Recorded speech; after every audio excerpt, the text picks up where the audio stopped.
کراچی سی N G ایسوسی ایشن نے اہم پریس کانفرنس کرتے ہوئے کہا ہے کہ کل سے سندھ میں سی این جی کی قیمت 180 روپے ہوگی۔ 4 ستمبر کو ہم پورے سندھ میں کام بند کر دیں گے۔ حکومت سے ہماری کمیٹی مستقل رابطے میں ہے۔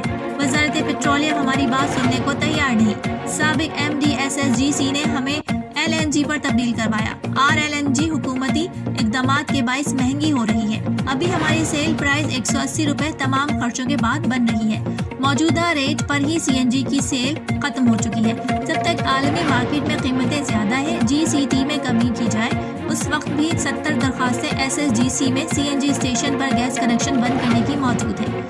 ایل این جی کی قیمت کم کی جائے، ٹیکسوں کی مد میں حکومت کمی کرے۔ لوڈ شیڈنگ، ٹیکسز میں اضافے اور قیمتوں میں رد و بدل سے سیکٹر کو نقصان پہنچ رہا ہے۔ فائنانس ایکٹ میں جی سی ٹی میں 12% اضافہ کر دیا گیا۔ ایل این جی پر لگایا گیا 17% ٹیکس ختم کیا جائے۔ اگر ہمارے مطالبات نہیں مانے گئے تو سی این جی سیکٹر کو بند کر دیں گے۔ اس سیکٹر سے 4 لاکھ لوگوں کے بالواسطہ روزگار جڑا ہے۔ ان سب کے روزگار متاثر ہونے اور سیکٹر کی بندش کی ذمہ دار حکومت ہوگی۔ بیورو چیف نواب عباسی، کراچی۔